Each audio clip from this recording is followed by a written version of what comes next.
Hello, our friends, Evolutionary Energy Arts family. Hello there, welcome back. As always, guys, we are grateful you're part of this family and subscribe to both channels, EEARTS and Evolutionary. And we do want to thank our Patreons and those that are supporting us with one-time support over on Ko-Fi or monthly support as well. And we see there was a lot of activity last night, and some major storms, tornado, as you can see through the flashes, or perhaps you can't. It's not easy to see this, but it was a large tornado doing damage in Caldwell Parish, Louisiana. Mississippi even got hit a little bit harder, as we see here. Tornado damage earlier tonight in northeast Lowndes County, Mississippi. 7 to 10 houses damaged, with a few with substantial damage, roof torn off, the fire station. No injuries. This always is amazing, and yet, I'm grateful, obviously, that people did not get injured. It's really scary when those storms come through in the middle of the night, and you can't see see anything, but man, you feel them and you sense them. Oh, right. Well, the storms themselves, when I look at them, that's just the same as looking at another person. It's an entity. It has emotion, and it's powerful emotion, obviously. Yeah, it's getting to understand how the universe truly works, not what they tell us with the science. And looking at the bigger picture, because everything is consciousness. And again, we're on a planet that is its own consciousness. Collectively, we're part of that consciousness. As we see, these are the locations. The tornado reports are the little red dots on this map. And then you have reports of strong wind and hail as well. It was not an easy night. We've actually spent quite a few hairy nights in Mississippi when you get down to it, in that little 19-foot trailer. I know Mississippi, there was one formed right over our over the RV. I mean, that was the scariest darn thing. I was kind of in denial, but there's this hue color that comes with them. It's so interesting. It was definitely there. We did mantras and it went away. Yeah, and that's worked every time. So every time, because multiple times. I mean, I've had a tornado cross in front of me about 100 yards maybe, in the street right ahead of me, and thankful that obviously we haven't had a tornado go right through us.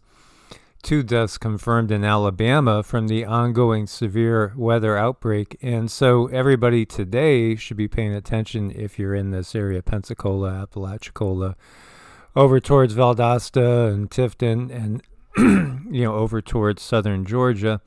So, be aware, because the potential is there for more storms and more damage.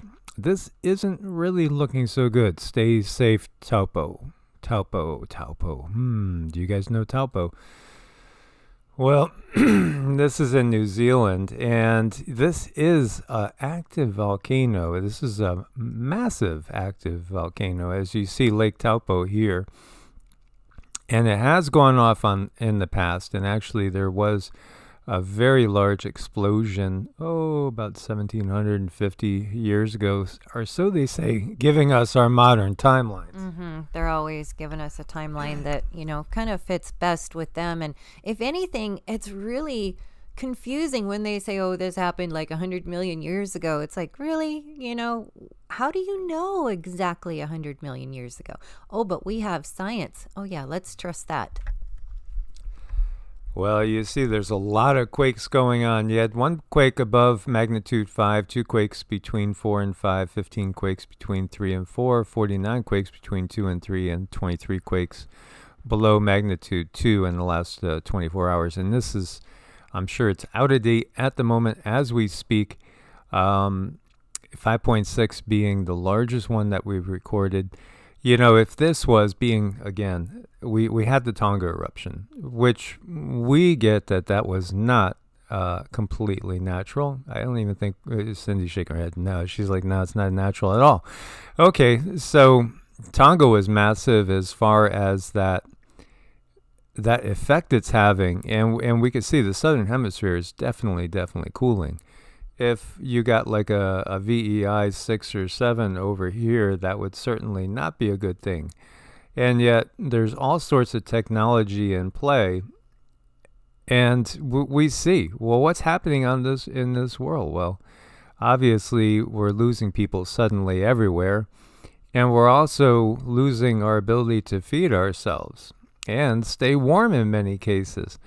So it would not surprise, I think, some people if they did see something like a 6 come out of Taupo. Not that it has to be, because it has shown this activity in the past and then died down. Doesn't necessarily mean it's going to go. But again, in these times, with the technologies in play, you could almost expect that there's certain powers that be that would like to see this happen. Mm-hmm. And they do, and it's really unfortunate too, because I look at the Earth and I look at the various volcanoes, earthquakes, things of that nature that are going on, and way too often she is being, kind of picked on it until she has to do something. It's very rare where she does something on her own, by her own accord. And when she does, she tells the wildlife and whoever can hear her, she tells them in that area. Yeah, so scientists want to know what the Taupo locals make of living on a supervolcano, or maybe going for a boat ride on a lake on top of a supervolcano that has erupted in the past. And when it goes, if you're on the top of this lake, it's instant vaporization. It's not exactly to the moon, Alice, but yeah, it's kind of close to that. And then when we look at, we're talking about right here, number 5, and this is the list of the world's most powerful volcanoes. I know you guys could get that one.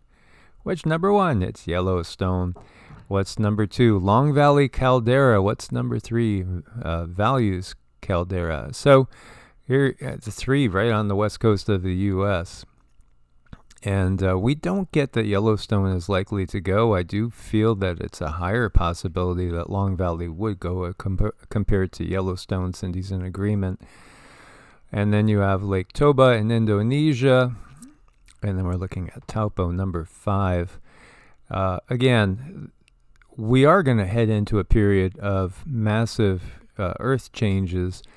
The big ones are still a ways away, and that's might be hard to perceive when we look at all the chaos in the world, all the flooding and everything else going on. Again, we get that the greatest threat to man is man and is the controllers right now at this period in time, and this is more of a geopolitical and staying healthy, avoiding all these nasty pathogens that are out there, all these things that are immune suppressing. And here we see Austrian grocers are going to hand out food rations during blackouts. It's an emergency plan aiming to provide critical supplies for citizens in the event of mass power cuts. We keep hearing this everywhere. Mass power cuts, blackouts, rolling blackouts, mass power cuts. I mean, we've heard this all over the EU, the UK, even the US, and in other locales as well. Meanwhile, North China endures harshest cold wave since 1987. Canada's coldest November reading since 1989. Monthly lows challenged across sub-Saharan Africa, and global cooling going on while they're talking about, well, we got to block out that sun, we got to stop this global warming. Well, what sources are they quoting? And again, when we look at the revisionist history that's constantly happening, they'll give us numbers. It'll be revised in a year or two, and it'll be revised downward. It's just a shell game. It truly is a big shell game. Australia as well, coldest spring in decades. And so China's record Arctic outbreak freezes livestock. We saw that before in Siberia and in other locales where literally it can't get into warmth and they just freeze where they are. That is so sad. It's a situation where nature is going to do her thing, and sometimes it's just hurtful. So while there might be a little what would you call this? A little editing magic going on. The thing that hit me was just how similar this looks to what I've seen firsthand. So this is Jabal al-Nur mountain, and this is in Saudi Arabia. In Saudi Arabia. And you could see people seeing little lights on their fingertips. Now this really hits me because, well, for several reasons. Well, for one, right where they're showing it is where there are chakras. There are chakras right there. And this is something I used to do every night when I was falling to bed, going to sleep. For many years, when I started to really see the life force all the time, and the room was dark, but especially when maybe there was a little bit of moonlight coming in, I would just stare at my energy on my fingertips, which would look a lot like this. And, I would just focus my intention on my hand and make them get bigger and then make them get smaller, and used to play with this all the time. And, I've been able to see energy for 30-something years, something like 35, 36 years, clearly. And it did truly send me to the eye doctor several times at first, because I wanted to make sure everything was okay. I was in my early 20s and wanted to make sure that, wasn't anything going wrong. And again, I've seen this exactly like this too when I've been doing some sun gazing. And this photo was taken, this is in Sarasota or Nokomis. I think this was Nokomis Beach, if I remember right. And I thought it looked really cool because the sun almost looks like, it's giving off an energy signature. It almost looks like two arms coming up, or maybe two angelic wings coming up.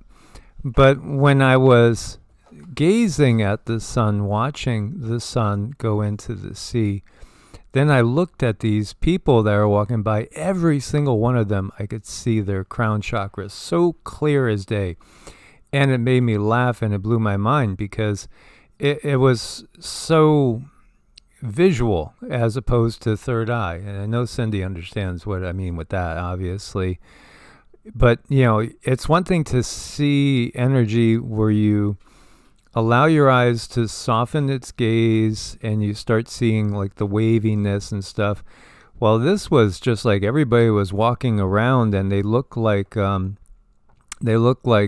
drawings of people with chakras coming off of. I mean, it just looked it looked so plain, so obvious, so amazingly bright, and very much like this. Now, again, I don't know if this is faked in any way or augmented, but this is exactly something that I've seen before, multiple, countless times. So I just thought it was kind of a cool representation for people to see.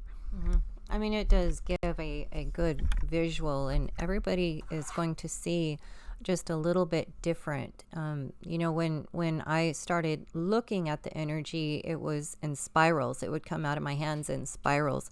And then I learned later that was just the way things are. Everything works in a spiral. So it was good to get that confirmation and understanding. But, sun gazing is probably the best way to get a look at the energies with both your two eyes and your third eye. So you start to learn what that feels like to see the energy. And again, if you do sun gazing, make sure it's first thing in the morning or right at sunset as it's going on down. And there again, the guides have said you don't even really have to stare with open eyes at the sun. You could have your eyes closed, just let the sun bask on your forehead, and that will bring this about too, in a little bit more gentler manner. So I just thought that was really, really cool. Then when you look at the history of this area, so this dates back to pre-Islamic days, and this is reading from thepilgrim.co. So this is an Islamic site. So it says the history of this particular mountain dates back to pre-Islamic days when Prophet Muhammad was a merchant traveling around Syria and Palestine. The busy life made young Muhammad realize the significance of finding the true light, God, and so he decided to take a break from everyday hustle and bustle. And he found solitude 634 meters above ground within the stone walls of Jabal al-Nur inside Cave Hira. Prophet Muhammad would frequently climb to the walls of the mountain and meditate for hours, even days. According to Islamic history, he used to return home only to restock everyday supplies of food and water. So he, at the age of 40, this story goes, during the last Ashra of Ramadan at 610 CE, again, the night of power, he was presented with the first revelation from Allah through the angel Jibreel. And it's interesting that the angel tells Muhammad that man was created from a clot, a piece of thick coagulated blood. Interesting. Is that not? Thick coagulated blood clots. We were just watching something about blood clots. Isn't that curious? Again, you could look at that and say, that this current version has been created through genetic engineering. I mean, that's pretty much what that is saying in so many ways. Again, this body is just a vehicle. But it is full of the life force, as you see little bits of, it looks like an electric storm coming off, does it not? And this is Carolyn photography, which verifies the existence of chakra, verifies the existence of the aura, which, many years ago, many would have said, oh, that's just new age crap, and, not understanding, they're saying, well, that's just, golden age crap. Who wants anything to do with the golden age? If you just change a few words, new age crap, golden age crap. No, let's just enjoy our dark age mentality. That's the reality. The controllers turn everything upside down, inside out. Everything has this life force that emanates from it. As you see, a representation of the aura around a healthy and unhealthy person. Yeah, absolutely. We could see the palm prints, we could see the mushrooms, and also it's very distinguishable between GMO and organic, because the GMOs give off a lot less light than the organics give off. And even when something is cooked and uncooked, look at these little tornadoes. Look at this. This looks like electrical storms coming off of the mushroom, does it not? Yeah, absolutely. And even something that's manufactured, like a key, you still see the life force all around it. When you rip a leaf in two, you still see, again, the life force around it and the hole in the middle. And again, phantom limbs. You'll still find the etheric pattern where the limb is no more. In the 3D, there still is the leftover energy body is still there. When the body dies, the energy body is still there. Cooked tomato, raw tomato. So again, if you want to start boosting your immune system and boost yourself full of life force, take in raw organic fruits and vegetables. That's just a given. For Cindy and I, again, so much is fresh juice, from fresh as organic as possible in this world. Veggies primarily, with a little fruit here and there. And then also big, massive salads. Because again, if you open up a can, it's the food's dead. So again, we think too much in terms of macronutrients and not of the life force itself. Oh, I need so many calories. Well, again, you're trusting the science. You're trusting the science. Where does that get us when we trust the science? So there's many people you could ask right now that can't tell you because they're no longer here. That's right. And also when you think about the canned food, not only is it dead, it's been soaking in chemicals that can't possibly be good for us. So we always need to go as much as possible organic and raw, because that's going to build your aura. So when we see these big storms and the lightning again, this is life force. Life force. This is what this is. The missing component that's not considered in Western medicine is the life force. They don't take it into effect. They don't take it into account. They don't even recognize it. But it's recognized in the mystery school traditions. It's recognized in traditional Chinese medicine. And by the way, China has the Western system now too. And this is ball lightning, which again is an entity. It's a consciousness. Ball lightning. Yeah, it's a being. It's a being, guys. As you see, an interaction there. And there are interactions between us and all sorts of beings that we can see and not see all day long, every single day. Again, we've talked of the spirit orbs. And so again, this is just a milder, less intense form of what we were just looking at. And the point of Qigong is really to build ourselves, to build our energy body throughout the course of this life, to set us up to have a better opportunity in the next life. And this is also the same thing with meditation and yoga, pranayama.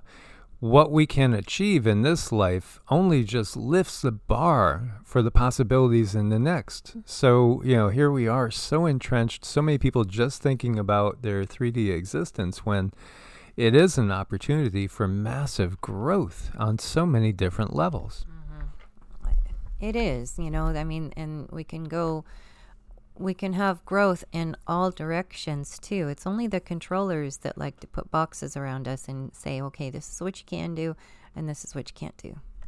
Well, you said boxes. This looks like a box, doesn't it?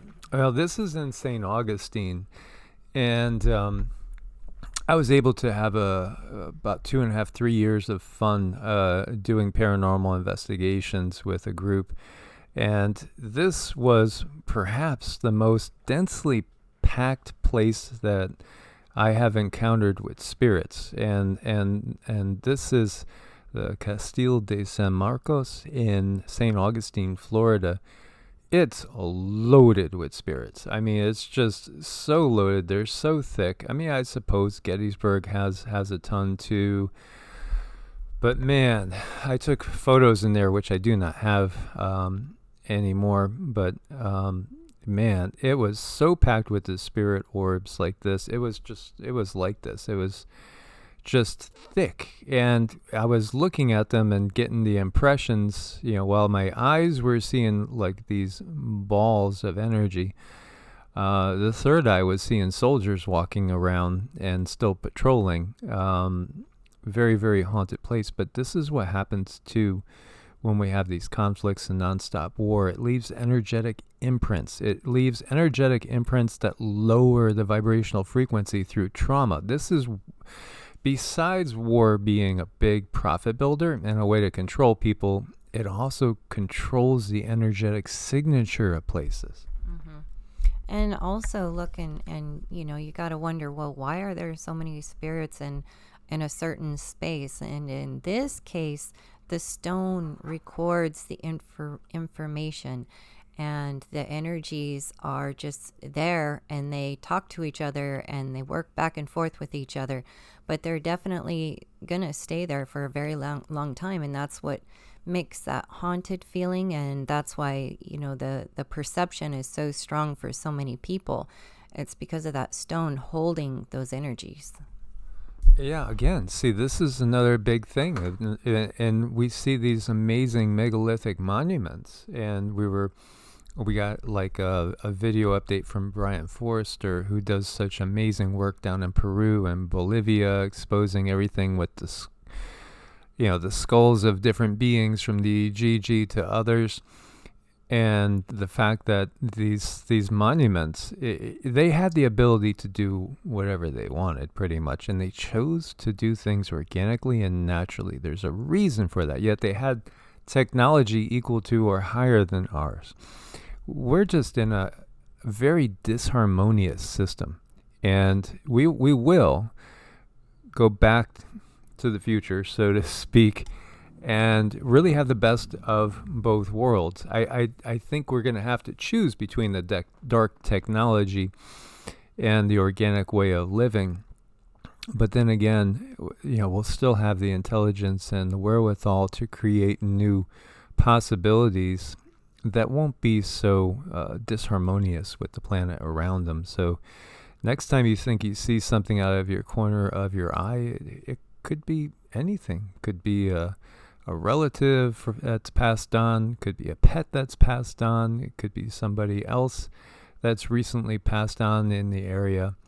Again, our chakras are vortices, and they are also gateways. And it's said in the Sanatana Dharma that each major chakra is resided over by a deity.